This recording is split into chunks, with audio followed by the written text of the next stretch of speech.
বাঁশ দিয়ে মোটরসাইকেল তৈরি করেছেন সেলিম মিস্ত্রি। প্র্যাকটিক্যালি চালানোর পর ফিলিংসটা খুব ভালো লাগলো। বাইকটা নিয়ে যখনই ঘুরতে বেরোয় তখন অসাধারণ লাগে, পুরাই ওয়াও। লাল সবুজ রঙের বাঁশের এই মোটরসাইকেলটি দাপিয়ে বেড়াচ্ছে পুরো সড়ক। পরিত্যক্ত একটা সেসিসার ইঞ্জিন ছিল, যাকে রূপধারণ দেওয়া হয়েছে যে আপনার বাঁশ দিয়ে, কলসি দিয়ে, সব কিছু দিয়ে রূপধারণ করলাম।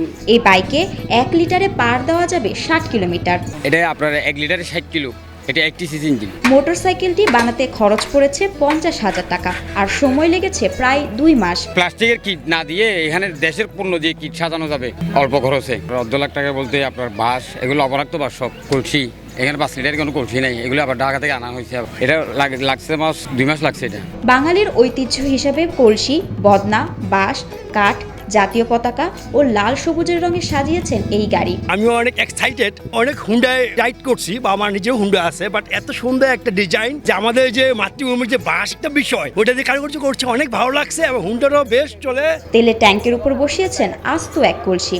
যখন দেখছি যে টাঙ্কিটা হচ্ছে শালা পুরাটাই অসাম, একটা হচ্ছে কলসি দিয়া, তারপরে যে ব্যাম্বো, সব দিক দিয়ে মানে দেখে পুরাই জোস।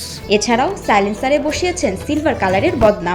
আর সাইলেন্সার দিয়েছে আপনার বাংলায় বলে বদনা আর কি, সব কিছু বাঁশ দিয়ে তৈরি। Front Fender, wind screen, foot রেস্টে মেলে বাঁশের দেখা। সাইড বক্সে ব্যবহার করেছেন সবুজ রং করা পাতিল।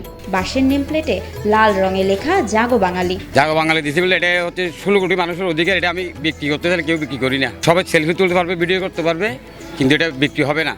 এটা সবার অধিকার একটা, সেজন্য এটার নাম দিয়ে দিলাম যে জাগো বাঙালি। কক্সবাজারের সড়কে দেখা মিলবে এই বৈচিত্র্যময় বাইকের মালিকের। এলাকায় অনেক মালামাল না পেয়ে ঢাকা থেকে আনিয়েছেন কলসি সহ আরও কিছু। তার এই বাইক ঘিরে জমে ভিড়। পর্যটকরা রীতিমতো চেপে বসে লাল সবুজের এই বাইকে। চলবে যে, এটা আমি অবাক। এরকম একটা বাঁশের দিয়ে বানাইছে, এটা যে চলবে আমি সত্যি অবাক হয়েছি। বিচের মধ্যে চালানো যায়, অসাধারণ একটা ফিলিংস লাগবে। পেশায় টেকনিশিয়ান হলেও হাতে তার বাটালি হাতুড়ি, কানের পেছনে পেন্সিল গুজে রেখেছেন যেন পুরোদস্তুর কাঠমিস্ত্রি। হাতুড়ির বাড়িতে একের পর এক ঠুকছেন পেরেক, আবার চলছে অনবরত করাতের শোরগোল। নিয়মিত দেখাশোনা করেন প্রিয় বাইকের।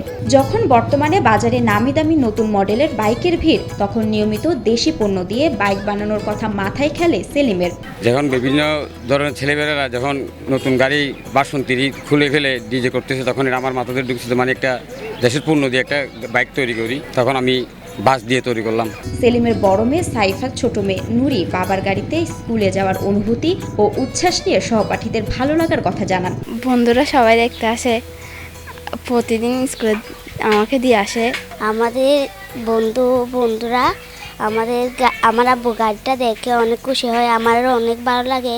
একই সাথে ছেলে কৃতিত্ব ও ভালো লাগার কথা জানান সেলিমের বাবা 62 বছর বয়সী নুরুল হক। অনেক কিছু করে ছোটবেলা থেকে এগুলি নিয়ে চলে থাকে, মানুষজন দেখতে আসে, আমরাও দেখি, আমাদের একটু ভালো লাগে। বাইক তৈরির সঙ্গী সেলিমের একমাত্র ভাগিনা আবিয়াস জানালেন বাইকের রং লাল সবুজকরণের কাহিনী। আমার মামা এটা লাল সবুজ দিছে, কারণ আমাদের দেশের পতাকার রঙও লাল সবুজ।